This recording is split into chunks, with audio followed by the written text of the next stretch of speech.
memilih jabatan itu sebagai bendahara karena dia merasa mampu di bidang itu. Dan orang-orang membawa Yusuf kepadanya. Setelah Yusuf datang, raja kemudian berkata kepada Yusuf, sekarang kamu bukan budak atau pelayan, tapi kamu kuberi kedudukan sebagai orang yang aku percaya. Di ayat ini memberikan kesan bahwa Allah adalah yang memberi kuasa apapun yang Dia kehendaki. Mungkin itu Gus rangkuman dari saya. Assalamualaikum warahmatullahi wabarakatuh. Waalaikumsalam warahmatullahi wabarakatuh. Alhamdulillah. Nah, itu dari Bu Mesti Mufidah. Silakan. Nah, siapa tadi? Bu Yayan. Mungkin Gus, sedikit Monggo Bu ya. Yayan. Acak ya Gus. Nggak apa-apa. Tadi kelihatan kacamata, enggak apa, dinyalain aja kameranya. Oke, silakan Bu Yayan. Ntar catatannya sambil ngasuh ini Gus. Oke, si Yasmin. Yasmin. Ini masih tidur, masih ini. Yasmin udah bangun, Yasmin. Udah mandi? Belum mandi. Cuman sambil ngasuh. Ini hari Selasa 15 April ayat 19 sampai 21. Benar sesuai dengan prediksi saudara-saudaranya Yusuf benar sesuai dengan prediksi saudara-saudaranya Yusuf jangan dibunuh tapi dibuang saja ke sumur, dan benar saja ada musafir yang mengambil air di sumur tersebut. Lalu Nabi Yusuf dijual dengan murah beberapa dirham saja. Dibelilah oleh seorang pengusaha dari Mesir, namanya Itfir atau Julaihah. Menurut ceritanya berbeda-beda sih. Dia berpesan kepada istrinya, si pembesar itu berpesan kepada istrinya agar diberikan pelayanan yang baik kepada Yusuf, yaitu atau diadopsi jadi anak. Dan diajarkan kepadanya untuk menjadi seorang takwil mimpi. Jadi jangan meremehkan mimpi karena sebagian wahyu datangnya juga dari mimpi. Dalam beberapa peristiwa besar para nabi, mimpi sangat berperan besar. Di antaranya tentang penyembelihan Nabi Ismail oleh Nabi Ibrahim yang diabadikan dalam Hari Raya Idul Adha. Inilah mimpi sebagai petunjuk. Sampai situ mawon Gus. Bismillah. Assalamualaikum warahmatullahi wabarakatuh. Alhamdulillah. Ya, titik poin dari Bu Yayan tadi adalah bahwa seperti yang disampaikan Mas Bayu tadi juga Pak Su tadi, bahwa mimpi itu juga Bu Mesti tadi satu di antara ayat-ayat Allah, terutama kepada para nabi dan juga kepada orang-orang beriman. Jadi tolong ingatkan di 5 menit terakhir, saya akan cerita kemarin tentang testimoni mimpi salah satu di antara dulur jamaah SPMA, tentang betapa mimpi itu tidak bisa direkayasa, terutama orang beriman. Ada satu mimpi nanti, mudah-mudahan kalau orangnya dari sini nanti biar menyampaikan sendiri. Ingatkan nanti ya. Monggo, terima kasih. Ayo lanjut, siapa lagi yang punya catatan? Nanti di akhir akan ada beberapa mimpi orang beriman nih di saat ini yang insya Allah juga sangat bermakna, karena seperti yang saya sampaikan bahwa mimpi jika ingin melihat apakah itu hak atau batal, itu satu di antaranya bisa dilihat dari setelah mimpi itu ada perubahan positif apa, terutama dalam hal ketaatan kepada Allah, terutama dalam hal kualitas peribadatan. Kalau ternyata memang dari mimpi itu kemudian ada satu tidak saja tekad, tetapi juga langkah konkret dari buruk menjadi baik, dari maksiat menjadi taubat, ya berarti mimpinya itu benar-benar petunjuk hak gitu ya. Nah nanti hari ini dikasih ke akhir kajian nanti insya Allah akan saya ceritakan tentang beberapa mimpi yang orangnya sendiri, mudah-mudahan ikut ngaji nanti biar testimoni sendiri. Betapa mimpi sangat powerful ya. Kalau Allah mengizinkan itu menjadi perubah orang dari kedoliman menuju cahaya iman. Ya, nanti tolong ingatkan kalau nggak saya lupa. Silakan, ada lagi? Monggo. Yang mau menyampaikan catatannya, silakan. Izin, Assalamualaikum warahmatullahi wabarakatuh. Saya akan menyampaikan catatan sedikit tentang keyakinan kebenaran akhirat. Orang yang berbuat baik, insya Allah akan mendapat pahala akhirat yang lebih baik dan kepada orang-orang yang bertakwa. Bertakwa itu maksudnya yakin akan kebenaran akhirat. Agar kita yakin, kita hati-hati, jangan beri peluang kepada setan. Contohnya, jangan bermusik, berlebih-lebihan dalam segala hal, bersenang-senang, dan sebagainya. Untuk tameng pada diri, perlindungan terhadap diri kita sendiri dengan cara memperbanyak mengingat Allah, menyebut nama Allah dalam keadaan apapun, kemudian memperbanyak membaca Al-Quran. Al-Quran sebagai petunjuk bagi kita insya Allah lebih tenang. Kemudian memperbanyak sholat tahajud pada waktu malam dan sholat berjamaah tepat waktu. Itu untuk memberikan peluang kepada malaikat agar kita tetap terjaga. Di sini Nabi Yusuf memberikan contoh agar kita tahu diri sesuai dengan kemampuannya dan selalu mendekatkan diri kepada Allah.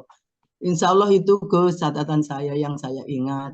Mohon maaf, terima kasih. Assalamualaikum warahmatullahi wabarakatuh. Waalaikumsalam warahmatullahi wabarakatuh. Terima kasih Bu Suratmi dari Trenggalek. Alhamdulillah, catatannya juga berisi beberapa poin penting juga. Silakan selanjutnya. Nah, senang gini, banyak yang muncul dengan tunas-tunas yang sudah disampaikan. Silakan. Banyak loh ya, kita ayat 1 sampai 111 itu. Poin-poin pentingnya luar biasa. Silakan.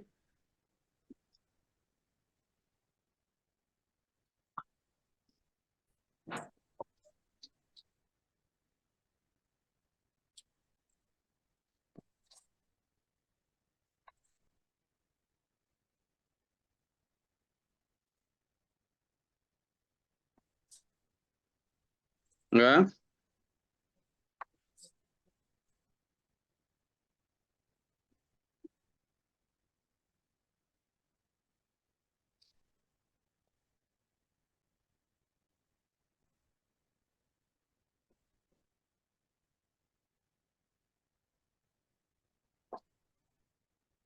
Mana ini? Dari jauh-jauh? Dari Sumatera, dari Kalimantan, dari Jawa, Lombok, Sulawesi. Ada Sulawesi juga ini kayaknya, Morowali Mandar ini. Silakan.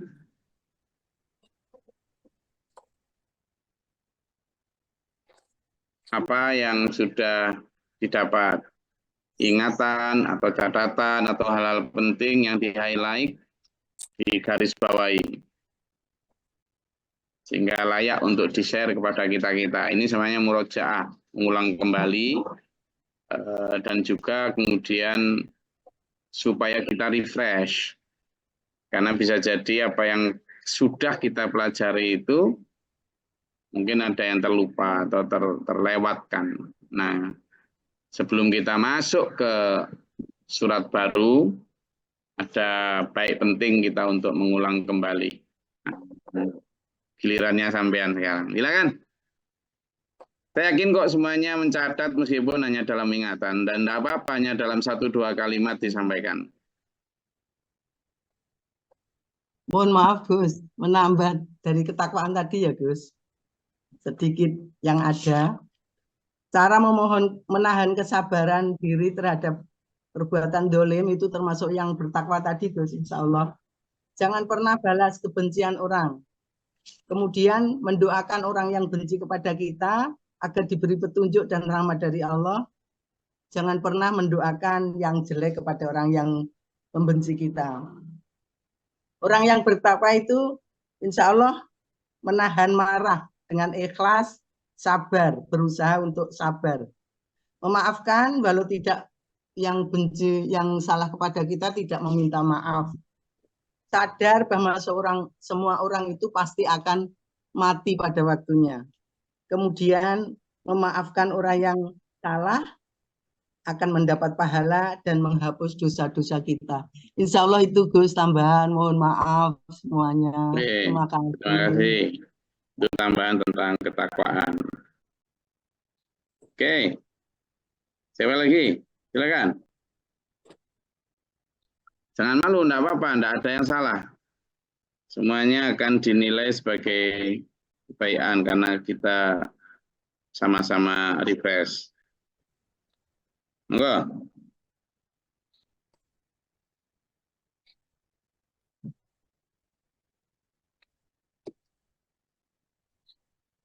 Siapa? Mas Akbar atau siapa ini yang nyalakan mikrofon? Silakan.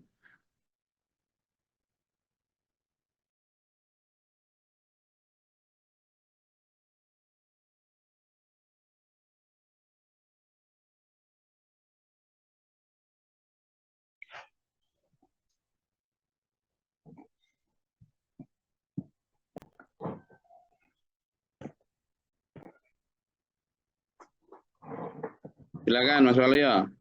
Permisi Gus, izin. Kami akan menyampaikan surat Yusuf ayat yang ke-34 sampai 38. Jadi ayat ini pelajaran yang dapat kita ambil dari ayat tersebut adalah yang pertama, munculnya pikiran sang raja yang tetap ngotot mereka akan tetap memenjarakan Nabi Yusuf. Kemudian yang kedua, ngototnya sang raja ini untuk memenjarakan Nabi Yusuf adalah menyalahgunakan daripada kekuasaan. Kemudian yang ketiga, jangan sampai kita mengambil pelajaran ini tidak rukun, tidak adil. Karena pengaruh keluarga, baik anak, istri, dan yang lainnya. Kemudian yang keempat, betapa Nabi Yusuf sangat konsisten meskipun mereka harus dipenjara di dalam mempertahankan kebenaran. Yang kelima,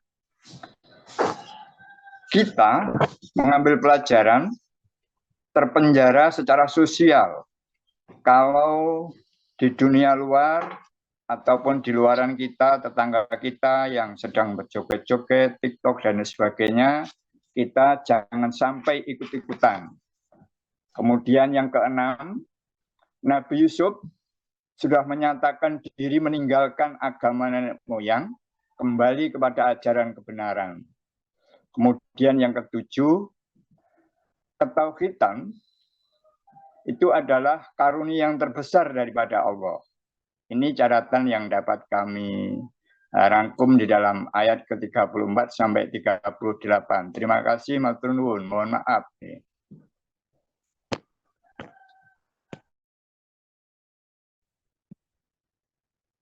Assalamualaikum Gus. Silakan Bu Kumala. Monggo. Dari ayat awal sampai akhir 110 saya menangkap tentang ini, tentang ceritanya Nabi Yusuf, yaitu menceritakan tentang Nabi Yusuf dan saudara-saudara berserta orang tua mereka. Di sini Nabi Allah menonjolkan dari akibat buah, menonjolkan dari baik, bahwa kesabaran akan mendapatkan suatu kesenangan. Gitu. Ntar Gus ngacak tulisnya. Enggak apa-apa, Cak, enggak apa-apa. Oh, akibat baik dari sebuah kesabaran akan mendapatkan suatu kesenangan setelah datang sebuah penderitaan. Allah menguji Nabi Yakub dengan kehilangan putra tercinta beliau dan kehilangan penglihatannya dan menguji ketabahan dan kesabaran Yusuf dengan dipisahkan daripada kedua orang tuanya yang dimasukkan ke dalam sumur dan diperdagangkan sebagai budak. Kemudian Allah juga menguji Nabi Yusuf dengan godaan wanita yang cantik, lagi bangsawan, dan akhirnya dimasukkan ke dalam penjara. Setelah itu Allah melepaskan Nabi Yusuf dan ayahnya dengan segala penderitaan cobaan-cobaan itu dengan mempertemukan kembali bersama kedua orang tuanya dan saudaranya dan mengembalikan penglihatan Nabi Yusuf hingga cinta kasih di antara mereka bangkit kembali. Dan Nabi Yusuf dibukakan tabirnya oleh Allah 10 di dunia, yaitu ganteng seperti rembulan, sementara Rasulullah dibukakan 1 tabirnya, 9 tabir akan dibukakan di akhirat kelak. Seperti itu Gus, terima kasih. Assalamualaikum warahmatullahi wabarakatuh. Waalaikumsalam. Alhamdulillah ada beberapa tambahan juga tadi tentang tabir dari Ibu Kumala. Ibu Kumala ini aslinya Aceh, sekarang menetap di Tabanan. Oke, terima kasih Bu Kumala. Lanjut. Monggo. Senang saya semakin banyak yang menyampaikan resumenya. Berarti ngajinya memang benar-benar didengerin dan diresapi. Alhamdulillah. Lanjut, siapa lagi? Tapi sampai saya mimpi loh Gus, boleh cerita sedikit tentang mimpi Boleh, saya? boleh. Nah ini malah bagus ada bunga-bunga mimpi. Silakan, ini mimpi gimana Bu Kumala? Bunga-bunga mimpi saya sih sebelum saya membahas tentang Nabi Yusuf, tentang takwil mimpi. Ini Ya, betul. beberapa bulan lalu saya bermimpi jamaahnya Gus yang ada di sini, termasuk saya, Gus membawa mobil, kita sama-sama menggunakan pakaian ihram dari Jeddah menuju Mekah. Sampai Gus bilang, ayo, apakah waktu Gus mengajar ngaji saya waktu itu tertidur, ayo jangan tidur, ayo mengucapkan takbir, jangan pernah lengah, kesempatan tidak akan pernah datang kedua kalinya. Kalaupun datang, itu hanyalah keberuntungan dari amal baik ibu-ibu dan bapak-bapak. Itu saja sih Gus. Jadi mimpi diajak untuk ibadah dengan memakai baju ihram ya. Alhamdulillah. Ya. Mudah-mudahan semuanya karena makna ihram itu ya. Nah ini sekaligus saja. Jadi Bu Kumala mimpi seluruh jamaah kajian tafsir ini diajak Gus Glory untuk melakukan ibadah dari Jeddah menuju Mekah dengan memakai baju ihram. Nah, apa makna baju ihram? Saya bukan Nabi Yusuf, tapi saya hanya ingin menyampaikan tentang makna baju ihram itu apa. Jadi makna baju ihram itu kan tentang kesucian. Sebelum Islam datang, hajinya orang Mekah itu sudah ada orang haji loh ya, jangan salah. Orang Mekah itu sudah ada yang haji. Artinya dari penjuru negeri lain-lain itu, dari Ethiopia, dari Afrika itu sudah ada haji. Cuma hajinya kan jahiliyah ya. Penyelewengan sih sebenarnya. Sejak awal dulu Nabi Ibrahim yang ngajarin kalau tawaf itu harus dengan pakaian yang suci, yang bersih, warna polos, untuk melambangkan kesucian hati, kepolosan jiwa. Tapi kemudian ditambah kurangi sehingga ribuan tahun kemudian melenceng, akhirnya di masa Nabi Muhammad SAW itu ibadah hajinya orang jahiliyah itu tetap ya dengan mengelilingi Ka'bah, cuma tidak dengan pakai apa-apa, telanjang, sebagai simbol kepasrahan tanpa punya apa-apa lah kan ya, jadi nggak karuan. Maka kemudian di masa Nabi Muhammad SAW dikembalikan menjadi baju ikhram itu niat untuk melaksanakan haji atau umroh yang disertai dengan pakaian khusus. Secara harfiah, ikhram itu berasal dari kata haram yang berarti melarang atau menahan diri dari hal-hal tertentu. Nah, ikhram dengan warna putih tanpa jahitan untuk laki-laki dan warna putih tanpa ada gambar apapun untuk perempuan itu melambangkan kesucian. Pertama, jadi sucinya hati kita, tidak boleh jidal, tidak boleh debat, tidak boleh berkata kotor, tidak boleh marah, segala macam, suci, melambangkan kesucian. Yang kedua juga melambangkan kesetaraan. Setara, tidak ada pangkat, tidak ada apa-apa, semuanya sama di hadapan Allah. Mau presiden, mau raja, mau rakyat, mau birokrat, mau pejabat, mau kaya, mau miskin, di sana sama. Sampean bisa nginepnya satu di hotel bintang 5, satunya di pondokan biasa, tapi begitu di depan Ka'bah ya sama. Sudah, itu baju ikhram melambangkan juga tentang kesetaraan. Kalau apa? Kalau niat ikhram ya adalah niat serius untuk menjalankan ibadah, menyerahkan diri kepada Allah total. Nah, jadi yang pertama ya, jadi melambangkan kesucian hati, kesucian niat, kesucian ibadah. Yang kedua melambangkan kesetaraan. Yang ketiga juga melambangkan kesederhanaan. Kesederhanaan. Jadi kesederhanaan itu tidak pakai apa-apa, tidak pakai perhiasan, tidak pakai oh ini ikhram bajunya mahal, enggak ya, semuanya baju ikhram yang sama, kain yang kasar itu. Gitu. Nah, yang keempat ikhram juga baju-baju ikhram ya, itu melambangkan ketiadaan ambisi. Makanya di dalam larangan ikhram itu kan dilarang berburu, dilarang memakai perhiasan, ya kan, dilarang melakukan tindakan maksiat. Jadi benar-benar menghilangkan segala ambisi-ambisi duniawi. Termasuk tadi itu melambangkan kesetaraan, nggak ada status ini kasta apa, nggak ada. Maka pentingnya ikhram itu adalah benar-benar untuk menjadi simbol dari kesucian hati, kesetaraan, ketundukpatuhan, kesederhanaan.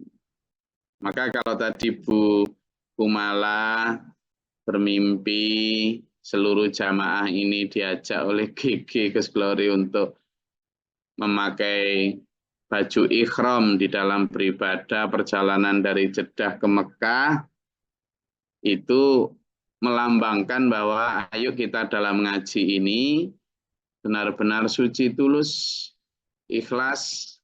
Dalam hidup kita juga begitu. Hidup kita inilah perjalanan ibadah juga ya.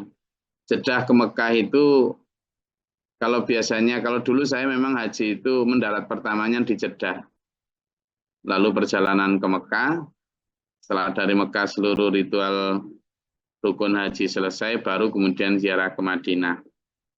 Nah, anggap aja dari Jeddah ke Mekah yang dimimpikan oleh Bu Kumala tadi adalah Jeddah kita mendarat di dunia ini, sampai ke Mekah, kita benar-benar perjalanan menuju akhir hayat kita itu perjalanan ibadah. Dalam konteks ibadah itu kita berpakaian ikhram, artinya kita harus benar-benar sederhana, kita harus benar-benar suci hati, suci jiwa, suci tindakan, pikiran, dan ucapan. Kita harus benar-benar setara, tidak memandang suku, ras, agama, maupun status ekonomi. Karena Islam memang mengajarkan gitu. Kita juga harus benar-benar tunduk patuh, total pasrah. Kita harus hidup sederhana dalam dunia. Insya Allah begitu maknanya, mudah-mudahan begitu ya. Oke. Karena kalau nanti saya maknai sama tak ajak umroh yang nggak punya duit, kasihan, ya toh. Jadi itu. Oke. Terima kasih Bu Gemala. Oke, lanjut. Sinten malih yang mau menyampaikan catatan atau ingin bagus. Jadi tadi kalau nggak diungkap gitu kan nggak muncul apa pelajaran yang saya sampaikan tadi. Gitu. Jadi jangan malu siapapun yang punya catatan-catatan penting atau meskipun cuma sekedar satu patah dua patah kata enggak apa-apa, tetap penting semuanya. Silakan. Assalamualaikum warahmatullahi wabarakatuh. Silakan. Waalaikumsalam Bu Anissa, monggo. Nanti suaranya lagi kena Gus ya. Paparannya disampaikan oleh rekan-rekan tadi udah mencakup semuanya, Gus sudah melengkapi. Namun ini sedikit menambahkan karena ini saya hanya mengambil ini aja pelajaran yang dapat diambil dari kisah Nabi Yusuf dari ayat 102 sampai 111. Begitu agungnya cerita kisah Nabi Yusuf ini. Sehingga yang saya garis bawahi di sini keberkahan dan belajar hidup itu adalah betapa pentingnya itu memaafkan dan selalu berbuat baik dan jujur serta menjaga keteguhan iman dalam menghadapi cobaan. Nah, tentunya ini dalam kehidupan sehari-hari ini bagaimana kita mampu mengimplementasikan kisah Nabi Yusuf itu tentang memaafkan, berbuat baik, jujur, serta menjaga keteguhan iman dan menghadapi cobaan. Yang mudah diucapkan namun implementasinya begitu berat dan sulit. Itu mungkin itu Gus yang yang bisa saya sampaikan, dan tentunya kita sama-sama belajar untuk bisa menjadi hamba Allah yang takwa dan untuk patuh dengan perintahnya. Terima kasih. Assalamualaikum warahmatullahi wabarakatuh. Waalaikumsalam warahmatullahi wabarakatuh. Terima kasih Bu Anissa. Alhamdulillah catatan pentingnya. Oke, alhamdulillah senang saya. Silakan siapa lagi? Siapa Mas? Mas atau Ibu Syahdu ini? Oh, tak kira mau nyampaikan. Silakan. Mohon izin, Gus. Silakan Pak Etna. Ya, Gus. Assalamualaikum warahmatullahi wabarakatuh. Waalaikumsalam. Oke, Gus. Udah banyak yang disampaikan oleh turul-turul tentang kisah Nabi Yusuf ini. Namun ada mungkin yang berselip bahwa awal mula kenapa para saudara Nabi Yusuf ini sampai tega melakukan sebuah kejahatan yang bahkan sampai mengancam nyawa Nabi Yusuf, tidak lain hanyalah karena rasa iri. Mereka para saudara Nabi Yusuf ini hanya merasa iri bahwa orang tua mereka Nabi Ayub itu hanya atau melimpahkan kasih sayang. Ya, Nabi Yakub, mohon maaf, nggih. Nabi Yakub lebih banyak mencurahkan kasih sayangnya kepada Nabi Yusuf, sehingga mereka melakukan tipu daya agar menghilangkan atau menjauhkan Nabi Yusuf dari orang tuanya. Nah, di situ yang bisa kita petik pelajaran bahwa kita harus benar-benar berhati-hati dengan kutikan hati ini yang belum tentu berasal dari hati kita sendiri. Sebenarnya bisa jadi kutikan hati itu berawal dari setan yang memang menjadi musuh kita. Mungkin itu Gus poin pentingnya yang bisa kami sampaikan. Terima kasih. Wassalamualaikum warahmatullahi wabarakatuh. Ya, benar sekali. Waalaikumsalam. Benar sekali Pak Id. Jadi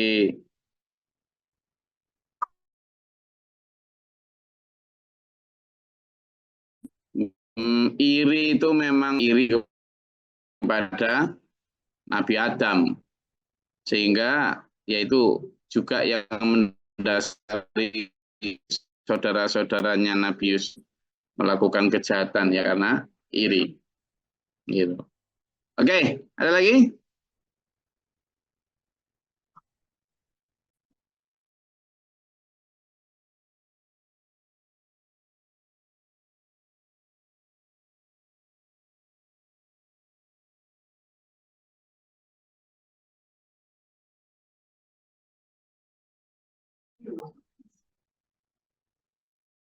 Silakan, ada lagi?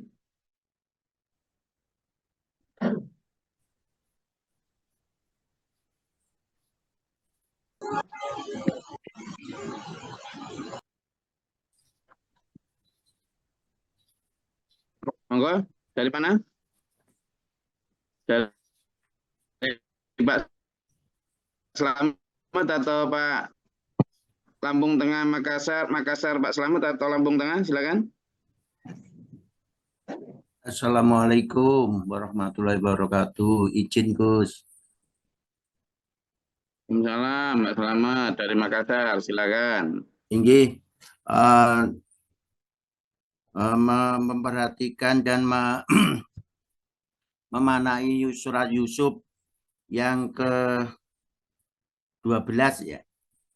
Itu Tuhan itu maha sempurna dan dia apa yang dikehendaki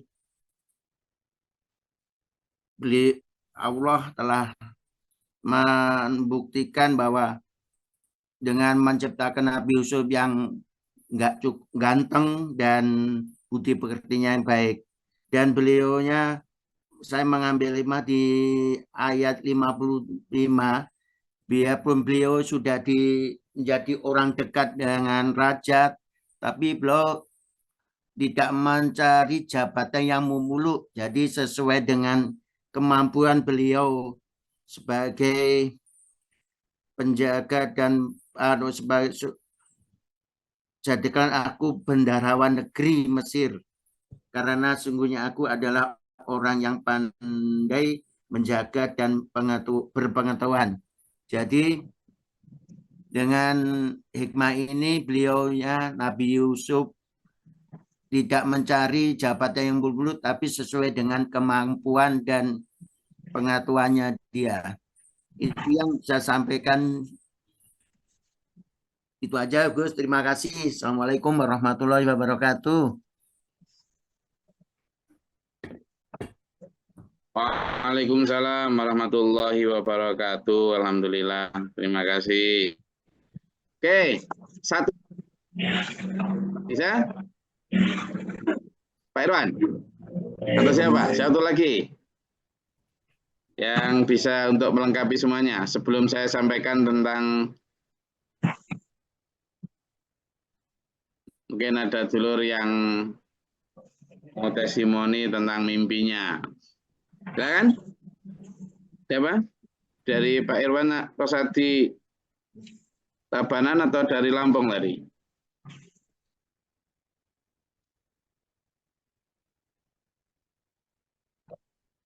Oke, kalau tidak ada saya rasa cukup. Sekarang terkait karena bicara mimpi ya.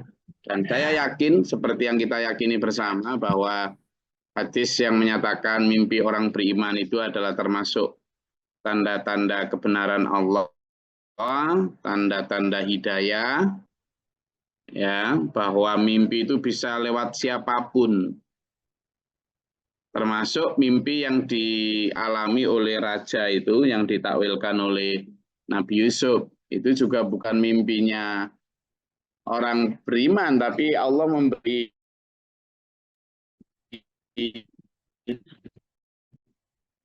kebenaran lewat Nabi Yusuf melalui mimpinya dia. Silakan, ada yang mau nih? Apa? Ada beberapa yang kemarin cerita sama saya, siapa? Bukun, Pak Leman, siapa? Atau Pak Subur? Pak siapa yang kemarin tadi buku malah sudah dari Tabanan, dari Aceh. Silakan yang tadi dari Denpasar mungkin ada masuk di dalam di sini di oh ya silakan Pak Leman. Oke, assalamualaikum. Oke, izin Gus. Bercerita tentang mimpi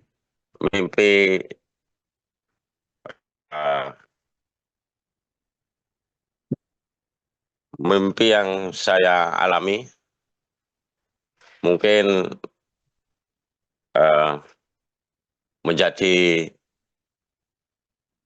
menjadikan bertambah keyakinan.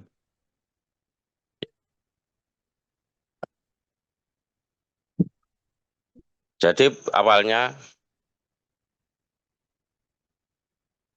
sebelum mimpi itu, istri kan mendapatkan amalan itu yang 100.000 itu wirid. Oke. Dan saya waktu itu kan belum diajak, kan belum mau ke SPMA, tapi saya mendukung. Nah, setelah saya lihat, saya langsung praktek waktu itu. Praktek di Praktek apa malam, ini? Praktek wirid. mempraktekkan wirid itu. Oke, terus? Nah, di malam hari setelah wirid, kira-kira jam 12 lebih sampai jam berapa, tertidur. Nah, posisi tertidur itulah saya bermimpi didatangi Pak Guru itu. Dan mengenalkan, Niku, kula niki Muhammad Abdullah Mukhtar. Nah, ngoten-ngoten.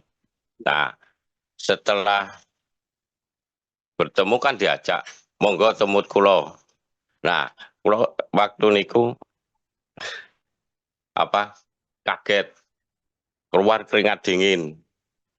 Diajak, monggo tumut. Nah, niku diajak, dipegang tangan saya. Setelah dipegang, baru saya sadar, bangun. Wah, sampai keluar keringat dingin, baru saya membangunkan istri saya.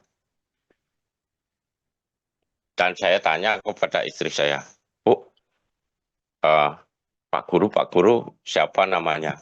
Muhammad Oh, Abdullah. berarti waktu itu Pak Leman belum pernah lihat wajah Pak Guru? Belum. Oke. Belum tahu. Nah, waktu istri saya dapat foto, oh ya ternyata benar itu Gus. Dan yang saya nggak bisa lupa itu, kan dipegang tangan saya, diajak itu, saking kagetnya sampai keluar keringat dingin, jadi bangunin istri saya itu, apa benar? Oh ya, benar. Namanya Pak Guru Abdullah Mukhtar. Saya baru itu menjadi tambah yakin kalau memang Pak Guru itu memang benar-benar gini. Nah, semoga Pak Leman, apa pelajaran atau perubahan sikap apa yang dialami Pak Leman setelah dari mimpi itu? Nah, setelah mendapatkan mimpi itu, yang tadinya itu mungkin sholat masih lubang-lubang, jarang puasa. Nah, setelah itu kan menjadi istiqomah, jadi mau setidaknya itu dalam satu hari biasanya jarang baca Quran, jadi mau. Ya, itu perubahan sikap juga ada, terus perasaan itu menjadi lebih tenang. Nggak seperti dulu sebelum mengalami itu kan selalu ada kebimbangan, Gus. Jadi sekarang itu pelajarannya yang saya dapatkan itu lebih tenang dari sebelumnya itu. Oke, terima kasih Pak Leman. Alhamdulillah. Mudah-mudahan istiqomah di dalam perubahan positif yang sudah didapatkan. Oke. Ada lagi? Siapa? Mungkin yang perempuan.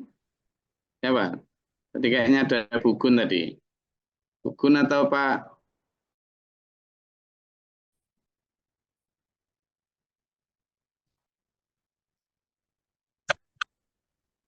Terima kasih Pak Leman atas testimoninya. Mudah-mudahan tetap istiqomah di dalam perubahan positif yang sudah dialami. Selanjutnya monggo, siapa tadi kelihatan Bugun atau siapa tadi? Atau Pak Subur tadi, silakan. Mungkin 5 menit ke depan atau 1 menit ke depan, silakan.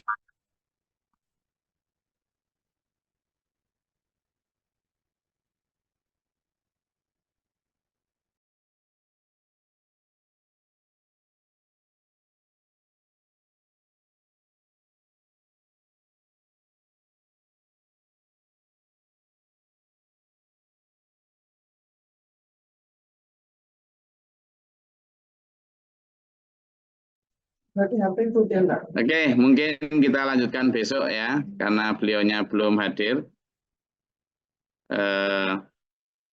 Yang bisa kita petik dari pelajaran Nabi Yusuf maupun pelajaran mimpi, tapi sekali lagi mimpi orang beriman seperti yang dialami Pak Leman tadi menjadi tanda bahwa hidayah itu tidak berhenti di zaman lalu ya.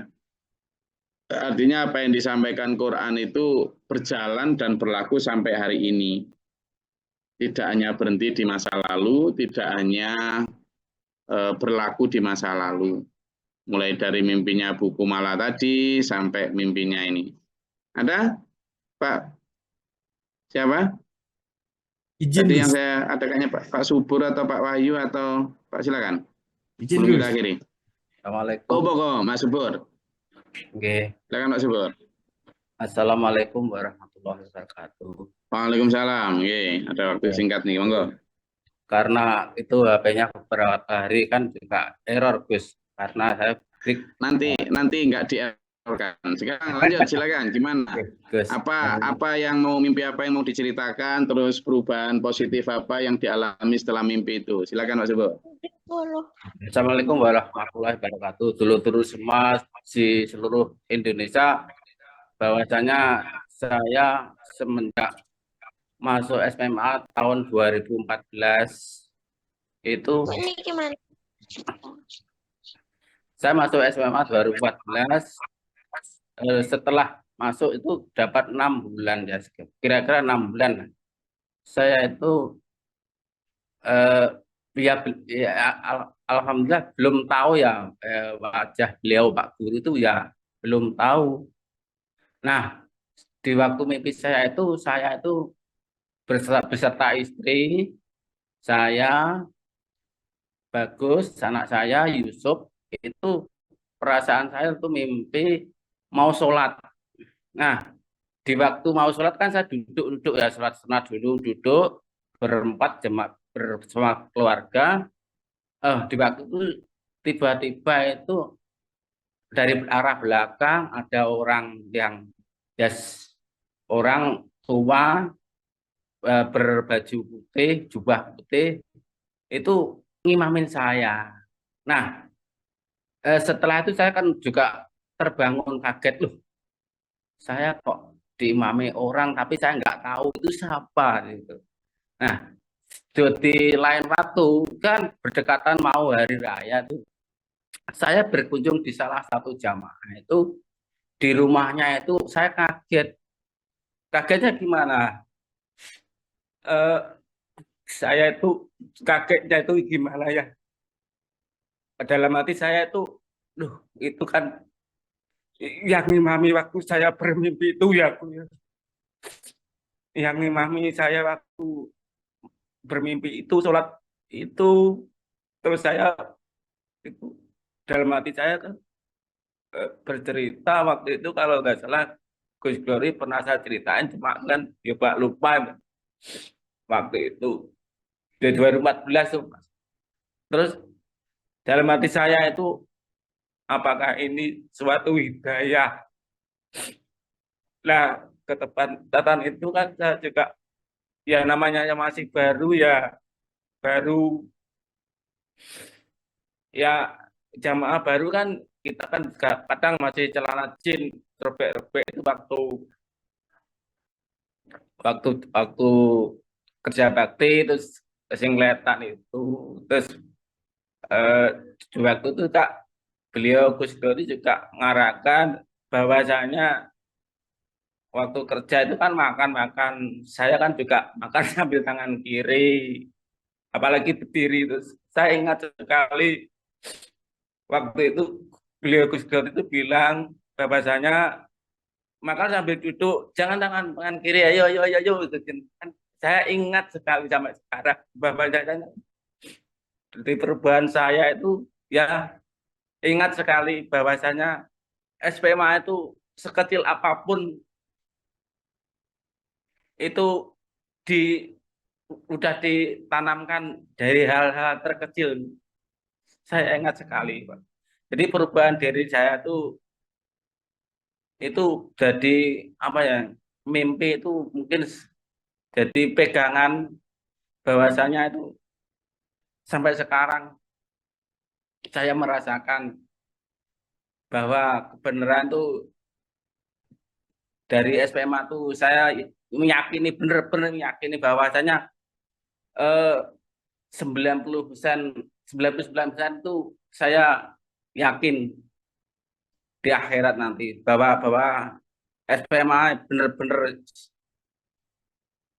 ajaran kebenaran. Ya begitu Gus. Oke, Yang saya terima sampaikan kasih itu. Pak Subur, terima kasih, Oke. terima kasih sekali. Mudah-mudahan menjadi penguat juga untuk Pak Subur, keluarga, dan semua dulur-dulur yang Amin. menyaksikan ini. Terima kasih, matur suwun Pak Subur. Oke, matur suwun. Oke. Assalamualaikum warahmatullahi wabarakatuh. Waalaikumsalam warahmatullahi wabarakatuh. Tadi ada Mas Wahyu? Iya. Atau siapa? Atau Bukun atau siapa tadi? Oh, silakan Mas Wahyu. Izin Silakan. Gus. Monggo. Assalamualaikum warahmatullahi wabarakatuh. Salam. Saya pernah mimpi naik motor boat Gus di suatu kolam renang yang indah, bening, banyak sekali hiburan-hiburan. Mungkin hidup saya dulu penuh gelimang keburukan atau senang-senang foya-foya yang tidak benar. Di suatu ketika motorboat saya itu bersandar, istilahnya mentas dari kolam tersebut. Tapi dalam posisi miring ke atas gitu, jadi agak-agak serong ke atas. Nah, waktu mau melorot lagi, Gus Glory megangin motorboat saya supaya tidak melorot lagi. Mungkin saya menafsirkan sendiri bahwa Gus Glory menyelamatkan saya dari ketidakbaikan. Ngapunten Gus. Oke, terima kasih Mas Wahyu. Alhamdulillah kita saling mendoakan, kita saling menyelamatkan. Dan ya yuk kita saling bergandengan. Saya juga perlu doa sampean semua, saya juga perlu masukan-masukan dari dulur semua. Saling menyelamatkan. Alhamdulillah, mudah-mudahan termasuk Bu Anissa Lajinan, ibunya Mas Wahyu ya. Oke, yang tadi pertama kali menyampaikan tes ininya. Ya, dari ini Bu orang Surabaya tapi asli Surabaya tapi sekarang Denpasar. Silakan tadi siapa? Yang perempuan mungkin?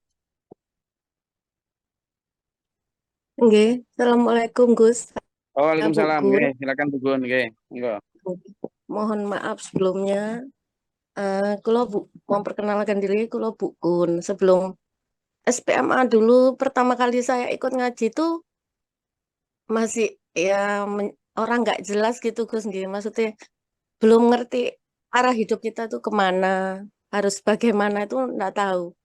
Kemudian saya diajak suami Pak Gun untuk pertama kali mengaji. Itu pun Pak Gun susah kali mengajak saya gitu. Banyak alasan yang saya buat supaya saya tidak berangkat ngaji gitu.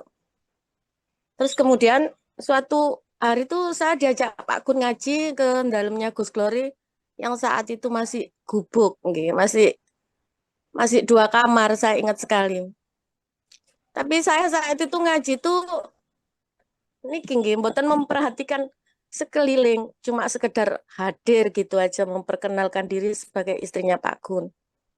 Dan kalau nggak salah, ingat saya tuh seminggu setelah ngaji tuh, malamnya saya mimpi didatangi seorang kakek yang memakai baju serba putih gitu. Cuma saya nggak ngeh itu siapa, itu nggak ngeh. Tapi di dalam mimpi saya tuh saya diajak ke tempat yang damai sekali. Damai bahkan sampai hari ini di usia saya yang hampir 50 tuh saya belum pernah merasakan kedamaian seperti saat itu. Dan kalau saya ingat, saya pengen sekali hal itu terjadi lagi, tapi sampai saat ini saya nggak bisa. Dan setelah mimpi itu beberapa hari kan saya diajak. Waktu itu saya masih cerita sama Pak Gun bahwa saya malamnya mimpi didatangi orang tua yang berjubah putih. Suami saya itu bercanda, kamu banyakan menghayal paling dek, kayak gitu. Tapi ya setelah itu saya di hati itu kayak ganjil aja. Baru beberapa hari kemudian kan ngaji lagi, seminggu kemudian ke tempat beliau Gus Glory.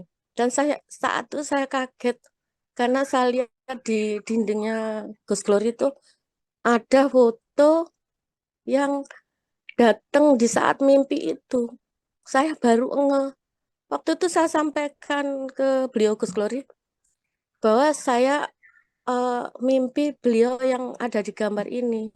Waktu itu saya ingat betul kalau Gus Glory bilang alhamdulillah, alhamdulillah. Dan saya belum ngeh ngapunten Gus nggih. Waktu saat itu kalau jenengan bilang alhamdulillah itu kenapa gitu menjadi pertanyaan buat saya sendiri. Tapi kemudian dengan berjalannya waktu saya sadar bahwa alhamdulillah yang disampaikan Gus Glory itu saya diberi keterbukaan hati oleh Allah untuk melihat kebenaran. Alhamdulillah, dan sampai hari ini saya dimudahkan untuk mengikuti ajaran Gus Glory. Dan mudah-mudahan itu juga bisa menjadi penguat bagi diri saya dan keluarga saya. Ngoten mawon Gus, Bisa diceritakan kira-kira perubahan positif apa Bu Gun sebelum dan sesudah ngaji atau sebelum dan sesudah mimpi itu Bu Gun? Banyak sekali Gus yang kelihatannya sepele namun sangat gini mempengaruhi bagi saya dan keluarga, ya seperti yang disampaikan tadi oleh beliau Pak Subur bahwa kita bisa merubah apa yang dulu kita nggak tahu gitu loh Gus. Maksudnya alhamdulillah untuk suami, untuk saya sendiri jadi rajin sholat, jadi bisa merubah standar hidup yang dulu kita sendiri tidak yakin akan akhirat. Istilahnya cuma dengarnya dari seperti cerita-cerita. Sekarang alhamdulillah bisa belajar untuk lebih meyakini bahwa akhirat itu benar-benar ada dan harus dipertanggungjawabkan. Banyak sekaligus yang merubah diri saya yang dulu tidak berhijab, sekarang bisa menutup aurat. Semoga nggih istiqomah. Oke.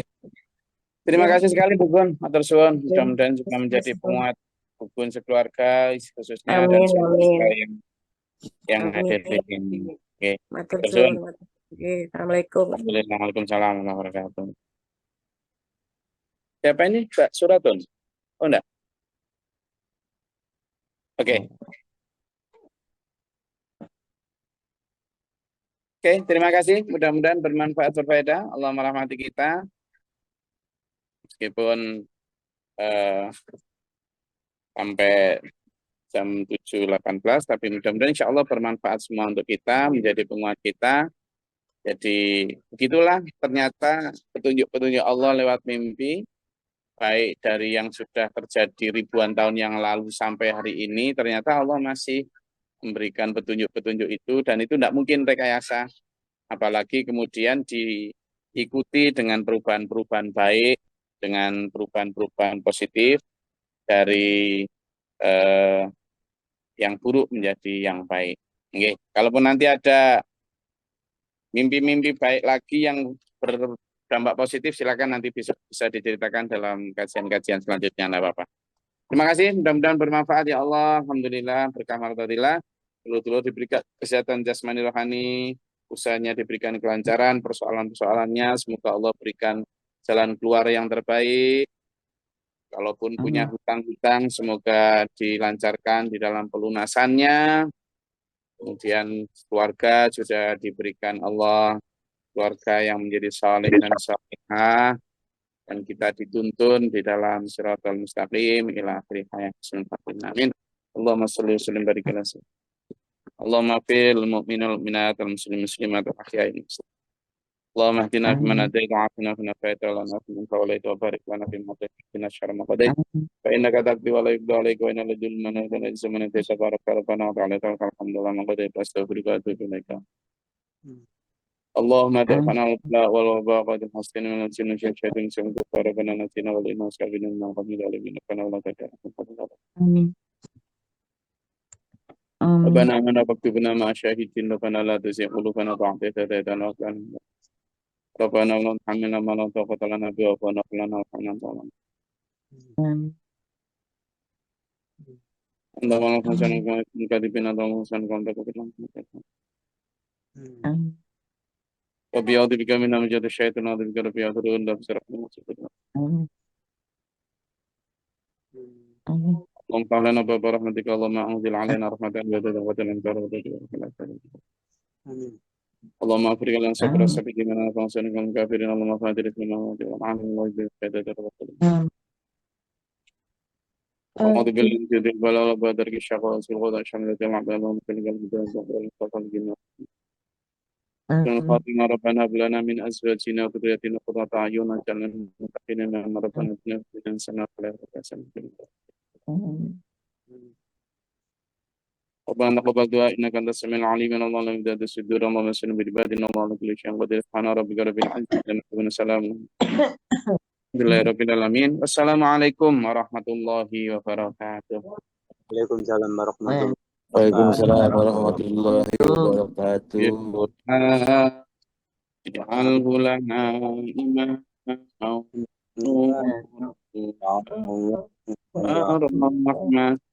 Allahumma